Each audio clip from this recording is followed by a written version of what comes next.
Sokoli, everyone that he's been in with, sparring with since he was a young kid, nobody says anything bad about Moses Atama. Quite the opposite. They say he is absolutely lightning. And I know Moses quite well, and he wants to go and spend time with Oleksandr in his camp and learn from Usyk too. I love what I see with Moses. So yeah, there's a great deal of heavyweight talent coming through. Ajit Kabayel's a guy that people aren't really talking about, but he keeps on upsetting the odds. He keeps on putting terrific performances on. So he's right up there for a challenge soon. So Daniel Dubois, of course, is still late 20s. So there's a lot of young lions around, and the heavyweight division is going to be mixed up for the next couple of years after Oleksandr Usyk retires. But still, Usyk is the man to beat at the moment. Yeah. We've got to talk about where we're talking about Easter coming up. The egg. Obviously, I get it. I understand it. People who weren't talking about boxing are talking about boxing now because of the egg. Obviously, when Eubank slapped Conor Benn with the egg on the face, it's all over the papers. Everybody's asking me for fight predictions who weren't even following boxing. So I get the stunt behind, and I think like Eubank is a very intelligent young man, especially just like his father. He's just alone on this side, and then you've got a whole row of articulate, you've got the Eddie Hearns, you've got Nigel Benn, who's been through it all, the Dark Destroyer.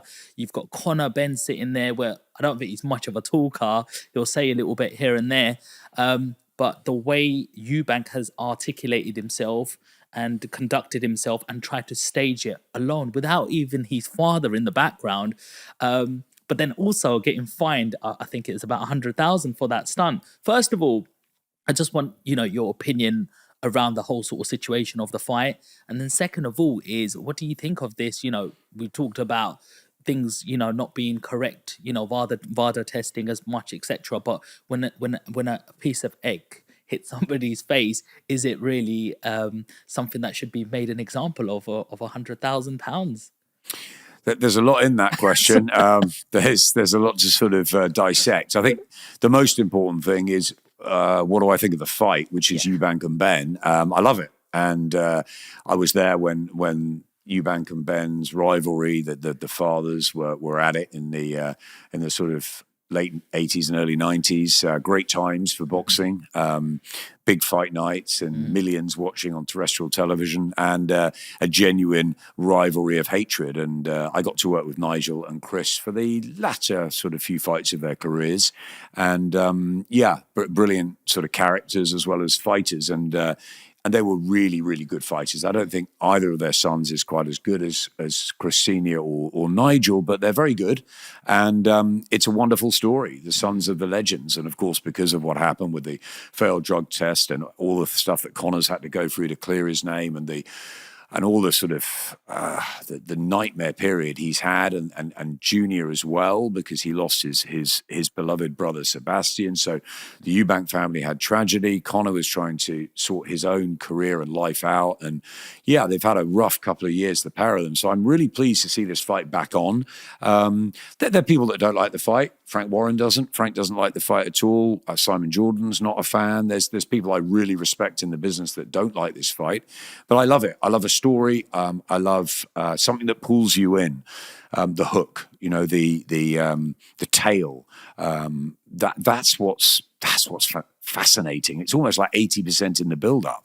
You want to be invested in it because you want to get to see it and feel it. And I think Chris Eubank Jr., as you said, very intelligent. I think he's utterly premeditated what he did with the egg, and I think he's completely manipulated the press conferences and the build-up to the way he wants it to be. I thought he dealt with Eddie fantastically, and Eddie is the best speaker and showman, but the way he just sort of silenced him was terrific. It was very clever. Conor is a good talker, but he wasn't allowed to be, and he talks from the heart. They are polar opposites like their dads. They're both actually great characters, and they are really good talkers. Conor's fantastic when you let him go and hear him, and you can hear it's from here, whereas Chris Jr., it's more from maybe how he wants the production to play out, the event to go. How is he going to make the most money? How is he going to get the attention on him? How is he going to rile Conor Benn? How is he going to embarrass Eddie? All of these things, that's what he's thinking. And Adi Oladipo said it was probably 10-7 with the egg in favour of Eubank in Manchester, and at Spurs, the second press conference was at 10-8. I actually preferred the second press conference. I thought it was more interesting with the 50,000 and the hands on the neck and all that. And I think the fight week build-up will be amazing. What did I think of the egg? It's not right to put your hands on another fighter in that situation by the rules. And of course, the British board were always going to fine Chris, but I thought it was funny. I thought it was hysterical. I mean, Eddie at the beginning said he thought it was a glass. Obviously, if it had been anything harder than an egg, you couldn't have done it. But I think Chris knows what he's doing. He plotted it for a long time since since that was the reason or the excuse that was used, the contaminated eggs. It was always going to be in his back of his brain, in his thought process, to do something like that, I think. And while it was a shock to everybody, it goes viral. So it just accelerated the promotion. It just made it, I don't know, Tottenham is an incredible stadium, and I think they've got 65, 70,000 going. It made it a double sellout or whatever. It certainly brought much more attention. As you say, your mates are talking about it. People that I know don't really even like boxing are talking about it. So everyone's going to be tuned in, and that's what we need. And I'm all for it. I love hardcore trade boxing. Mm-hmm. I worked with GBM. We had a great show at York Hall on Friday night. Really good fights, good prospects. The way they did it. Then you got to the Warren show on Saturday, and it's a slightly higher level, and it's a bit more important, and there's more fans there. But fundamentally, that's hardcore trade boxing, normal boxing. Okay. Then you've got Misfits. My friend Will A's going into Misfits, KSI. They're making money. They're entertaining. I took my eldest daughter to KSI and Tommy Fury because she loves Tommy Fury. She fancies him. She wanted to see him. There's 20,000 people at the Manchester Arena. It was an amazing night. Was it great boxing? It was okay.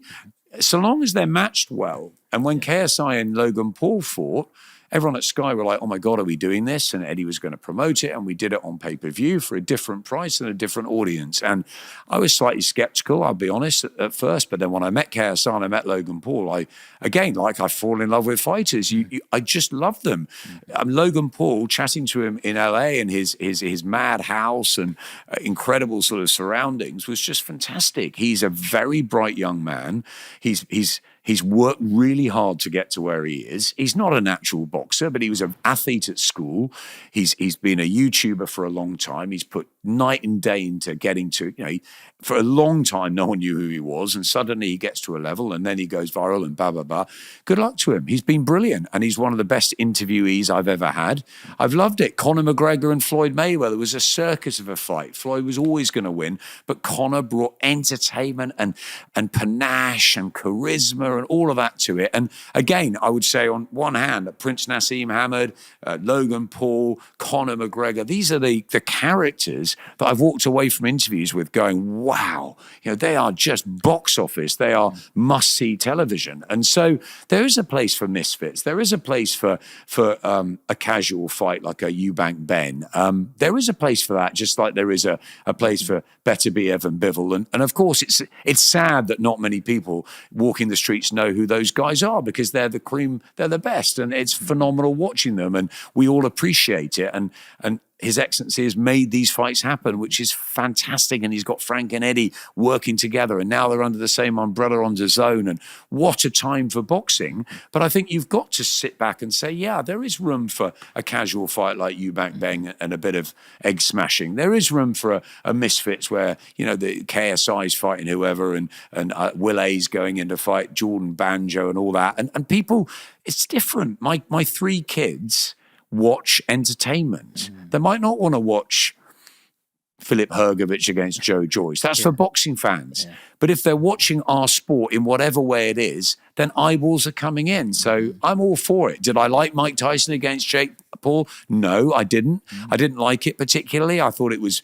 sad that Mike Tyson, who I grew up loving and admiring, and we all did, the magnetism of Mike, at 58 to come out where his legs aren't there anymore and he's trained hard for it. Yeah, if he needs the money, great. And it was a nice exhibition.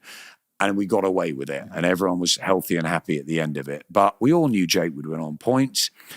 Should Mike have been there? I don't know. But it was done. For me, what was important was that Katie Taylor and Amanda Serrano had 70 74 million, I think it was, average Netflix viewers. And for that was brilliant. Female boxing has become phenomenal. I love the ascent of that. And to see Katie and Amanda, who are dancing again in July at the Garden, I just think it's wonderful that they had that sort of exposure. So, yeah, really good fights on a sort of mad night is okay with me. And so long as fighters, Sean, are being match right, that's crucial, whether it's at area level, whether it's at European, at